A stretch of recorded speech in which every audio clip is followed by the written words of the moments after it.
Namaste. This is Yoga Therapy Podcast, and I'm your host, Shira, yoga teacher, yoga therapist, and Ayurvedic wellness educator.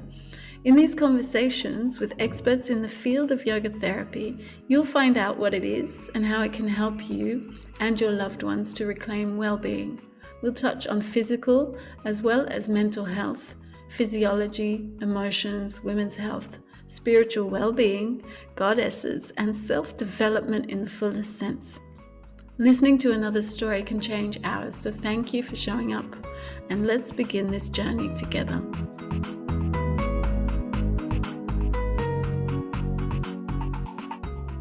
Hey everyone, so today we are joined by Karen Klenner, and Karen is a yoga teacher and a yoga therapist. She is one of my colleagues that I met in Australia when I did the training. She's an amazing woman who now works also with sound, yoga nidra. She's written a book called Healing from Divorce and Not Just Getting Over It. So welcome, Karen, and thank you for being here. Thank you for having me. Yes, you're welcome. Lovely to catch up because we haven't spoken for such a long time in Coolangatta or the Gold Coast. Yeah, it's been nice. We've been talking for about half an hour. So please, Karen, tell us your yoga story, your yoga journey, how yoga became yoga therapy, and what makes it so different from just normal yoga. So I think I attended my very first yoga class in 1982 and I absolutely loved it. It was just in a squash court in Sydney, and it was a young guy was the teacher.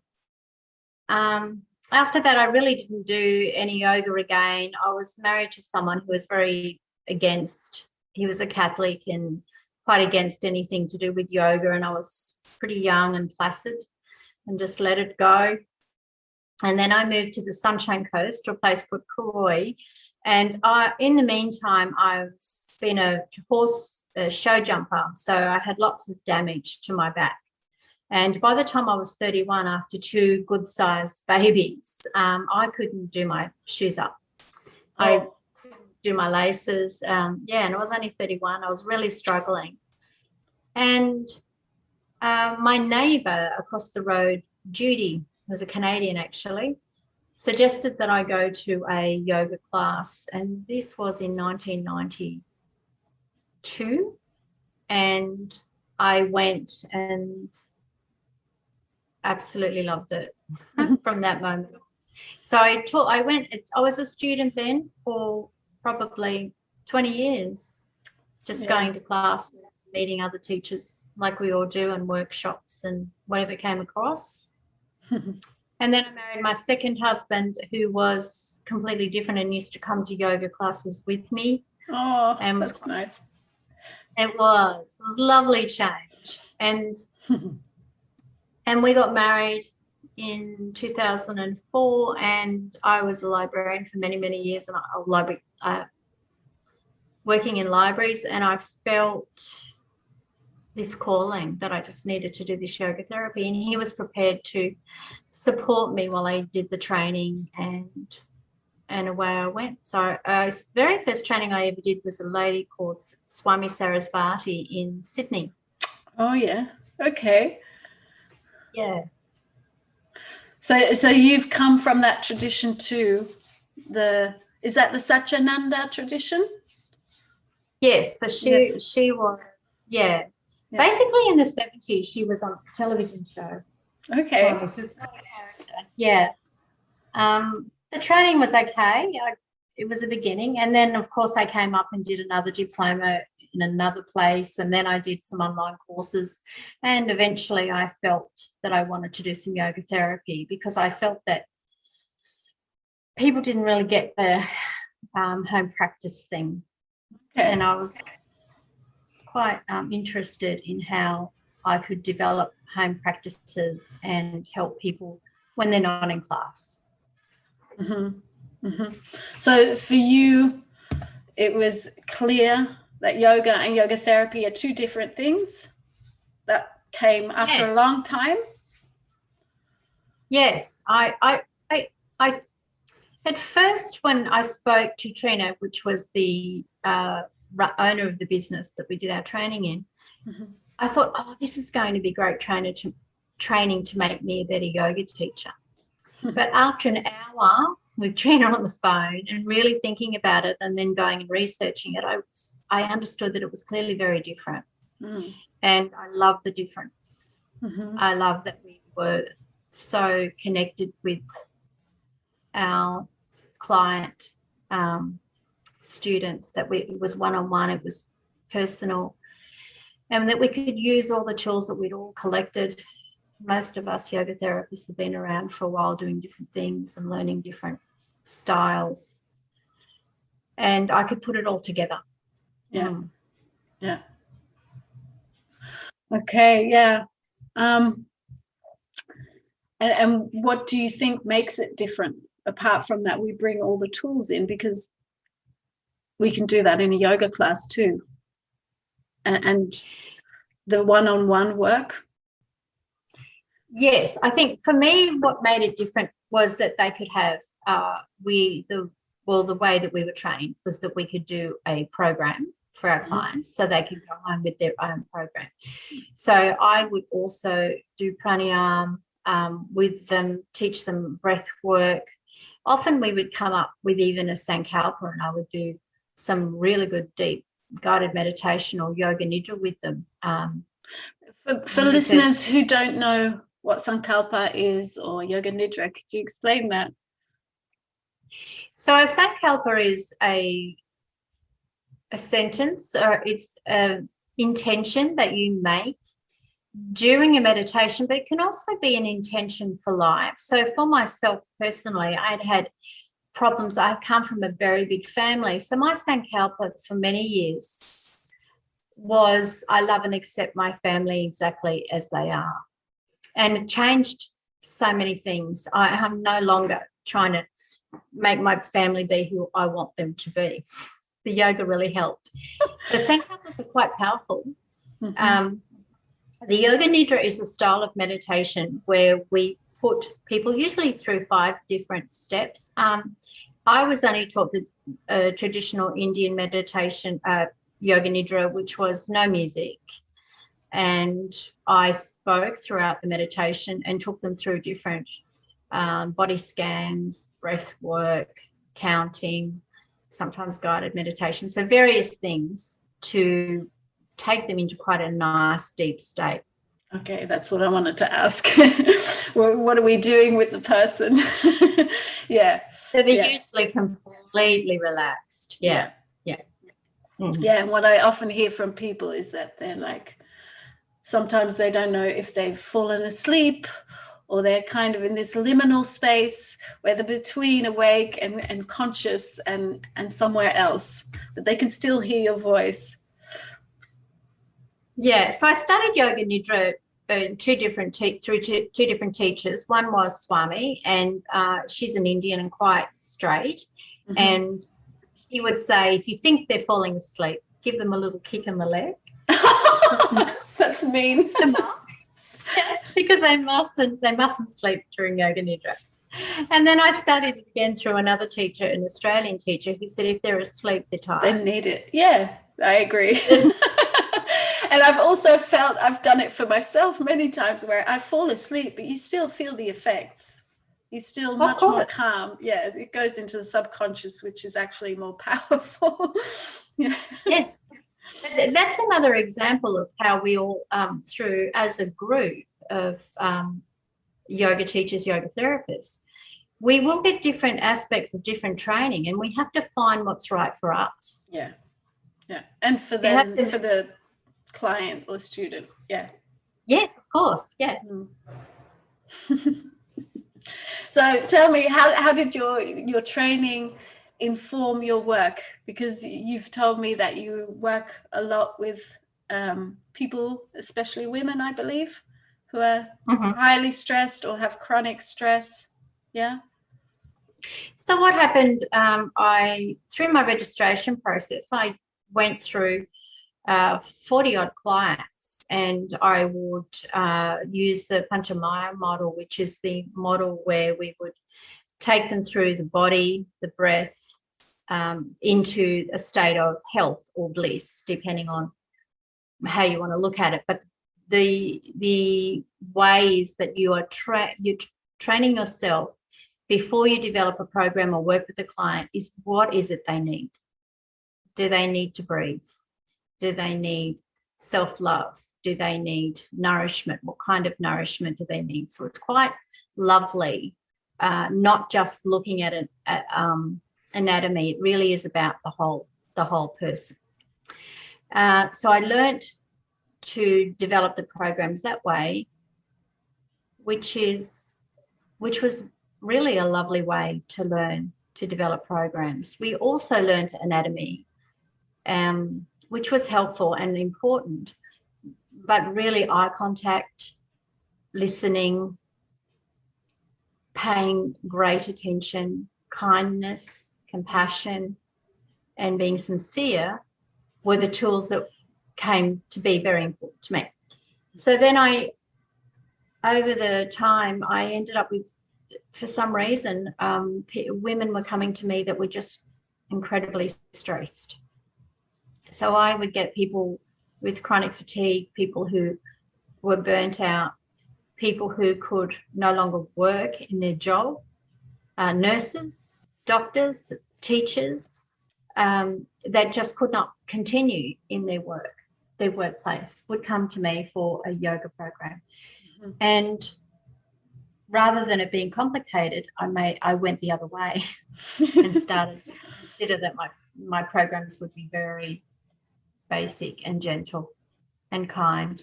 So affirmations, I used mudra, mala, so mala beads. We would find a mantra that was good for them, and they would repeat it 108 times throughout the length of the mala beads each day. Mm-hmm. So it was very gentle and kind. Mm-hmm. Yeah. And what did you see? How did it affect your clients, the yoga therapy? And did they find it strange? Did people go, oh, what am I doing? Or they're totally open for it? Okay, so that's a really good question. Some people will come to you, and I had Mormon clients, Christian, I had all sorts of Muslim. So different people are going to come to you, and you can't be just assuming they're going to be happy with mala beads and mantra. No, exactly. I had to be very, it's a minefield. So you've got to maneuver through that and just love them and see what it is. Like for one person, this is honest, I had a beautiful colouring in book with all different butterflies. And this was a young girl who was very, very incredibly religious, and she was struggling at school. She was in year 12. And I remember thinking, this tool, that tool, tick box, tick this box, tick that box. What do I do? What do I do? And then I remember I've got that book. So we went and got the book of colouring in butterflies, and she took the book home. Stage 1 of yoga therapy. I'm colouring in butterflies for Karen. Brought the butterflies back, and we talked about the colours that she'd used. Yeah. And it wasn't long before she was doing a yoga program. She was doing sun salutations. She was a very fit girl. She played soccer or football in Europe. And I knew I could get her to do that, but I wasn't going to get her to do that straight away. Yeah. So you find an inroad. You find an inroad. And I call it the bridge. So that's the bridge between they stand in front of you and them having a home practice.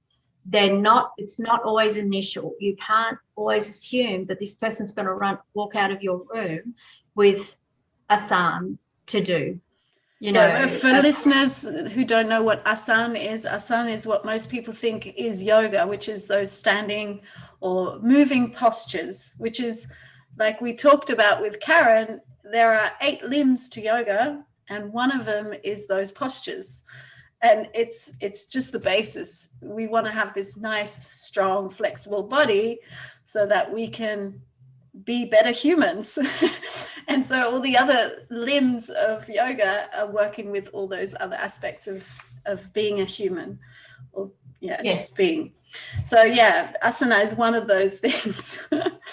And someone comes to you when they're burnt out. I've got a lady comes to me. She's 45. She's exhausted. She's got a 15-year-old and a 13-year-old. And she's been asked to do a certificate 3 to upgrade whatever it is she's doing at work. I'm not sure that giving her asana, 20-minute moving, she's moving all day, program is exactly what she needs initially. There is that bridge between how do I get her to that? Yeah. Yeah, it's so important to come to each person individually. I also start a lot of sessions the first session is just all talk and try to find out what this person actually needs. Yeah. Okay. So tell me about your wonderful slogan, slow down, happiness is trying to catch up with you. Yes. I imagine. So I came up with that slogan, slow down, happiness is trying to catch you, when I had children. It's a story that can sometimes bring tears to my eyes. So my first husband and I separated, and my daughters were 9 and 11, and I was living in Brisbane at the time. And we didn't have a lot of money, which is the story of most single moms. And I got up early, and I used to take them to the markets with their lunch money that they hadn't spent through the week, plus if they'd done any jobs. So they had a little bit of money on them. And we were at a shop, and my girls loved crystals when they were little, and they would they'd be at this shop for ages. And I remember saying to them, hurry up, just pick which crystal you want. We haven't got all day. And the lady in the shop said, haven't you? What else have you got to do? And I looked at her and I thought, I don't like you, lady, because she was so right. And I had the most beautiful little girls, and they were just wanted to talk to me. Do I want a tiger eye, or do I want an amethyst? And I mean, to this day, they love crystals. I look at them. I don't know much about them. The girls do. And she let me know that this was Sunday. I worked full time. This was a special time. And here I was rushing them through so that I could go home and do the washing, or I could go home and do something else. Cook, clean, and whatever it was unimportant. But what I was doing was so very important. And that reminded me, at the time I didn't get it as much as I did later on, but I noticed in society, particularly women, we rush through our day, we rush through our lunch, we drive fast, we park fast, we get out of the car, we race to the shops, everything is so fast that we're actually never present. Yeah. To me, I found it as well. When my daughter was about 6 or 7, I was doing that same thing, always rushing her, always in a hurry, not enjoying the moment, and she would procrastinate even more, and that just made me so frustrated. And then I learned to find, I used Thomas Gordon, finding the space between you and your child where there's no problem, and extending that space because often there's no problem. You're creating one. That's beautiful. Yes, that's exactly right. And that was an example. And I with my own mum, I lost my mum when I was very young, in my 20s. And I remember rushing mum. And at the time, my girls were probably 1 and 3. And I know that I was busy with all that. But even at the time, I remember thinking, why am I rushing mum? What's going on? Get your hair cut, mum. I'll leave you here. And I couldn't sit with her. I was too busy. I had to go elsewhere because mum was, nearly 50 when she had me. So she was quite elderly. So and then that all came to me very quickly through yoga. that yoga just slowly, time on the mat made me realize that time is everything. Time on the mat, being present. And I started to see everybody walking fast. So I walk slowly. So if I go through a shopping centre, I walk slowly. I have no interest in rushing. Oh, I love walking fast. I mean, it's got its place for an exercise, but if I'm bushwalking, I am slow. I'm very slow because I might check out the trees. I might see what's going on. I don't rush anymore. No, same. And nature's different. Yes. And I noticed that people would talk fast, so fast, and you couldn't understand. So you actually got the information, half as much information, because they talk so fast, you missed half of it. And the other one was not listening. You're always rushing to say what you have to say, so you wouldn't listen. Yeah. So I just thought it was the most amazing quote when I saw it, and I just fell in love with it. So I think we all need to slow down. Yeah. Yeah, no, beautiful. Yes, definitely in this world. But I think COVID helped us do that. It made us wake up and go, okay, there's lots of things we could change about our lives. Yeah. Yeah. Yeah, COVID was wonderful. I've spoken to so many friends going down. Yeah. Yeah. Okay. So you do group yoga therapy classes? How is that? Well, I've just moved actually. So this is all in my last studio. So what I would do, I would have clients that would come and we would go through the programs with them individually. And after a period of maybe a couple of times they've come and see me, eventually we would end up with a program, a 20-minute program that they would do. And so then I would have group classes. So come with me with your laminated program. Everyone would have their own program, which would be different, and only 4 people, never anymore, because that's quite intense for the teacher. So everybody has their own program. So I'm working with 4 people. They move from whatever it is they may be doing, asana, they may be doing some breath work, whatever it is that they're working with, blocks, whatever it might be. And then at the end of everybody's program, we would come together in Shavasana. And it worked. People loved it because they felt that they were getting one-on-one, but they also had community. Yeah. And how important do you find community for people's well-being and healing? And I think that it's something that it's very much missed in yoga studios. I did some study in a place in Soho a couple of years ago, and you went into the study. It was over a few days. It was a fantastic teacher. However, the people at the desk there was nothing. You just went in, you did your yoga, you went out, you went in, you went out. And I felt really sad. I actually sent them a letter and said, it's really sad that there's no community. There was nothing on notice board that, the doing things together. So in my last studio, we would have morning tea sessions together. So we had a little tea shop up the road. So we would sometimes just go after class and have tea, and it was amazing what we could share and how much fun.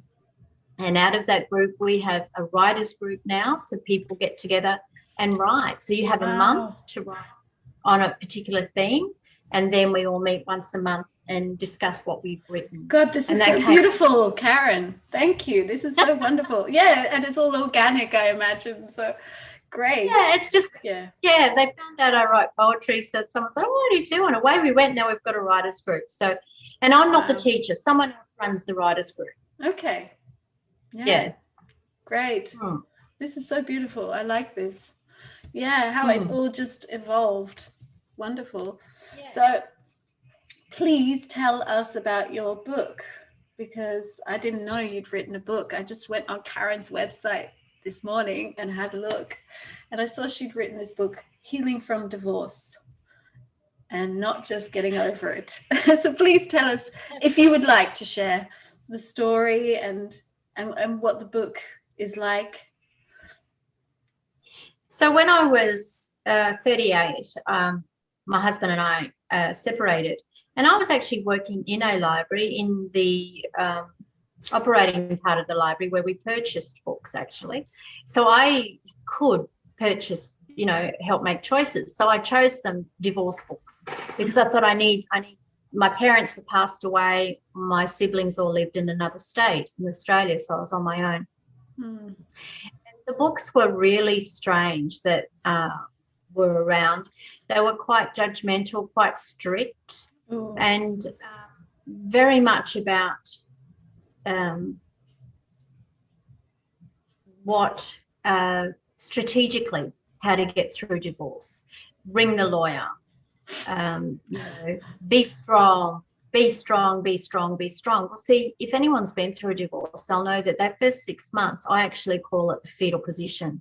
And you're not strong. You're never going to be strong. You're human. So when you're in fetal position and you're reading a book that's telling you be strong, I thought, nah, none of this is working. Yeah. So years later, when I could afford the time off and had the time, I decided to write this little book called Healing from Your Divorce, 8 Practical Steps. And it's a manual written by a down-to-earth yogi.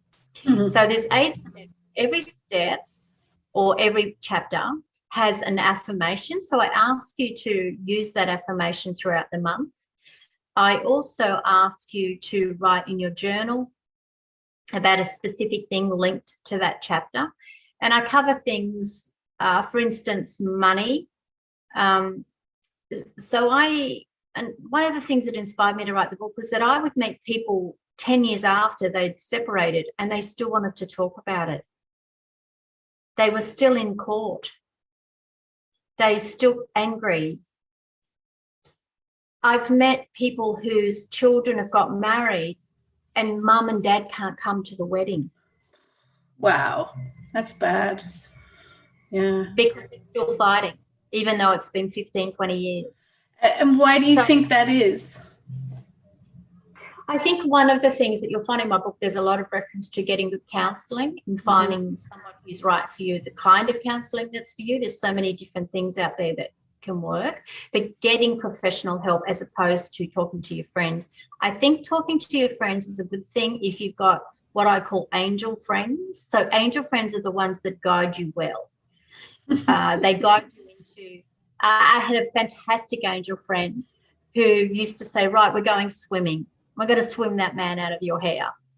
And we would go swimming and we'd do lap after lap up the pool, and she didn't want to hear about it.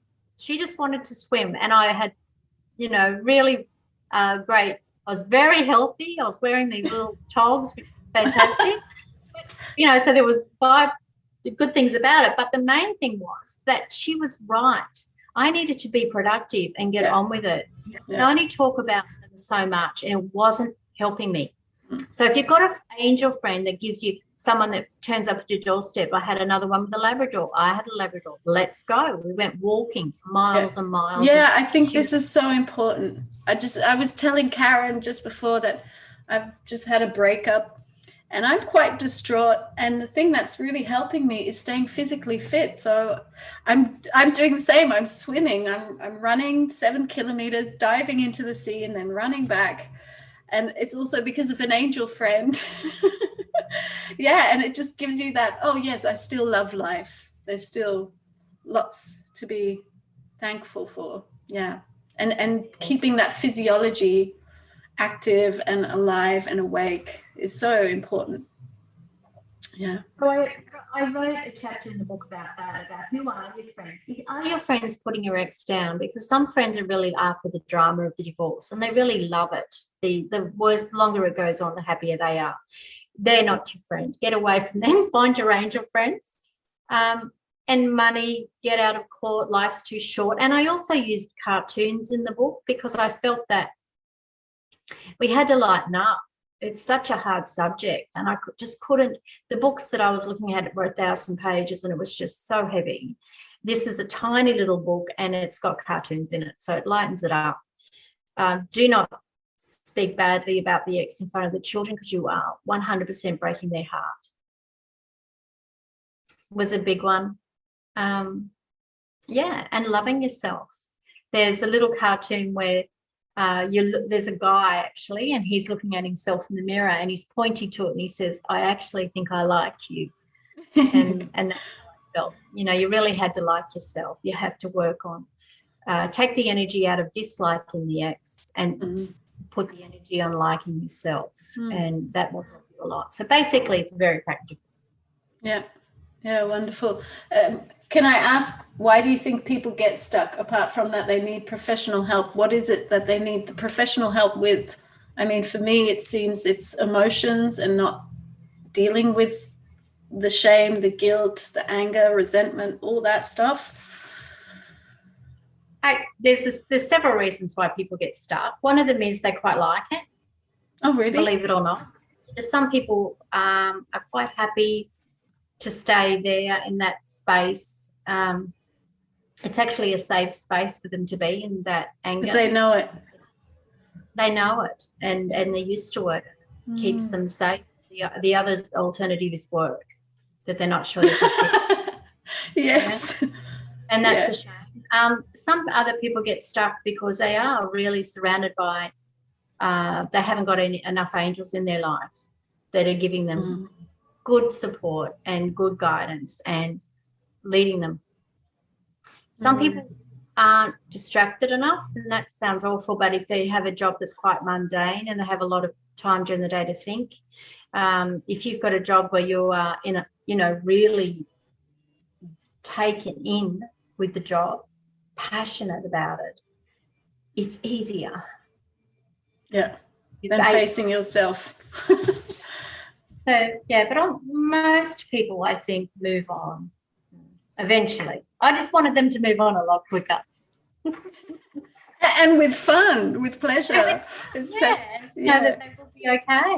Yeah, and that they're fabulous exactly as they are. Primarily, I was left for another woman. And so the book does say at the start, you may have been left for another person, but don't let them they haven't taken your soul. The soul is still yours and can never be taken, because that feeling of having someone else replace you is incredibly difficult. Devastating. Yeah. I am not good enough. Yeah, to the max. It's like the worst. It's Slayer. Yeah. Oh, thank you for that, and thank you for your beautiful wisdom, Karen. Thank you. Yeah. It's really good when I speak with these older women. Not that you're much older than me, but still you have that wisdom, and it shines through. Thank you. It's only through experience that you know these things. So, is there anything you want to tell us or leave us with before we do a little practice? Any projects that you're working on? Yes, well, I wanted to talk about the practice. So the practice that I'm doing today is called sound showers. And what they are, they have organically developed with me in my life. So I've been teaching yoga 16, 17 years as an actual teacher, doing it for much longer.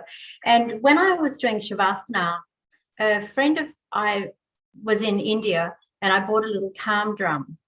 And I started to play the little calm drum during Shavasana, and I really noticed that people were just dropping into it. And I was a little bit shy because I'm not a musician. So I thought, okay, I'll see how I go. I was also given a couple of gongs. So I tried the gongs, and then the feedback was incredible. And that was in my yoga group classes. Then I noticed the difference, how much people loved it as feedback. The feedback was how much they loved it, that I decided to go and do a workshop on it. So with a guy that's been doing it for years. His name is Avishai Barntan, and he has an amazing CD called Sound Showers. It's Israeli. So I was very, very privileged to be able to go and do some work with him. And he talked about that trust that comes with sound showering people. by actually your energy goes through them through the instrument. Love goes through them through the instrument. Kindness goes to them through the instrument. And his deliveries were just so amazing connection. And he explained to us the science, of course, using Dr. Bruce Lipton's work of the energy, so that when we have a sound shower, it can change the energy in our bodies. Because of vibration. Of course, through the vibration. Can I just ask, this is my little brain ticking, is it the vibration affects our body and our physiology through the water that we contain, and therefore affects our chemicals and our hormones and our moods and our mental state? Yes? That's it. Exactly. Okay. Exactly. So and then I thought about when you have a new yoga therapy student that comes to your client, and some of the people that I've had were so nervous and so in such quite a intense place that by giving them a sound shower, they actually start to connect with me. Not only am I working with their frequency and calming them through the work, they are starting to trust me. Relationship.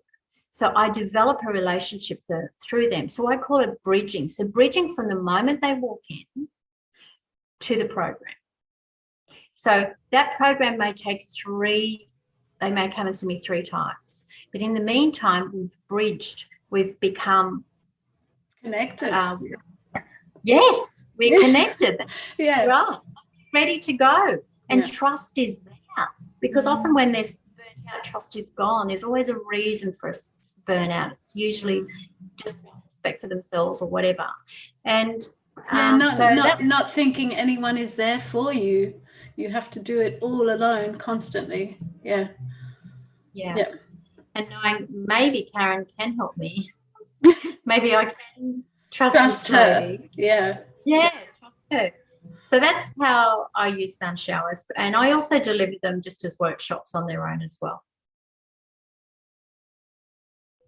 Okay, yeah. And it's funny because last week I spoke to Jeanette Seeley. She also works with music, and she mentioned a video. I can't remember the name, but it's on the last show notes. And it showed how powerful music is, that when people who have Alzheimer's or schizophrenia or bipolar, have you seen it? How music... Yes, I was listening to her podcast. Okay, yes, fascinating. But in the show notes, there's also a link to the video itself, and you watch these people just come alive, people who haven't talked or moved for years, and they start dancing or crying or talking or singing. So amazing. And that's how deep music is. It's like, I think, the deepest level. Yeah.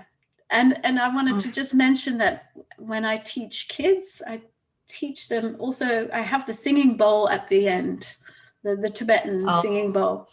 And they love it because they're so wild and crazy. And then I have to send them to the next class. It's like, okay, let's all settle down. And they love listening to this thing. And they all go lie down, and they want me to pass with the bowl around their heads. And they just go quiet for about 5 minutes. So it's really nice. Yeah, it's very effective. Well, I will let you get on with the practice. I'll mute myself. Okay. So if you can find somewhere to relax, you can either sit very comfortably or lie down. The choice is yours.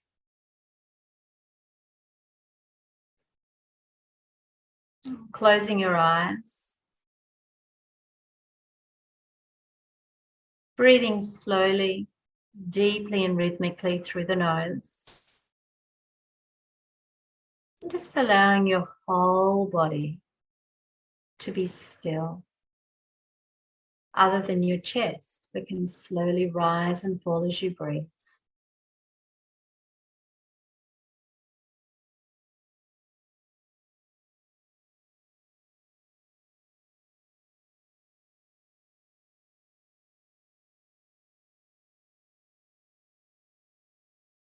Just relaxing, completely relaxing.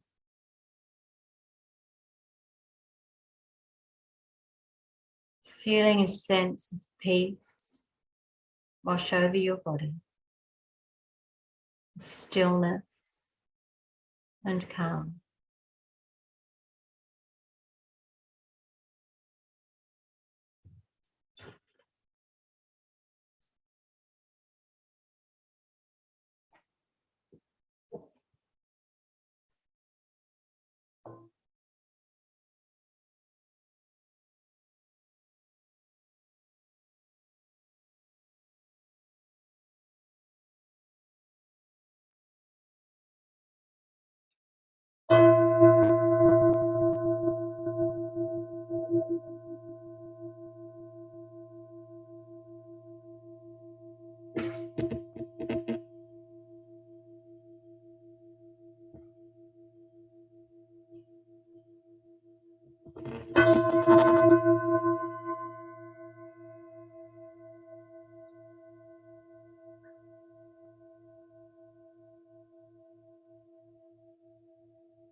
Just breathing in slowly and deeply.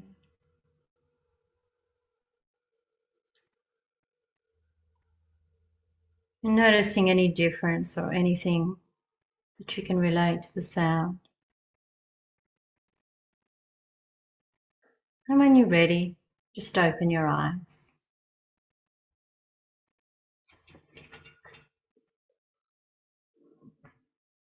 So I don't know what happened, but there was another sound that came in through then. Yeah, I think feedback or Yeah. reverb. Don't worry. It was beautiful. The effect it had on my brain and my eyes was that instead of being so focused, they kind of widened and this whole space kind of opened.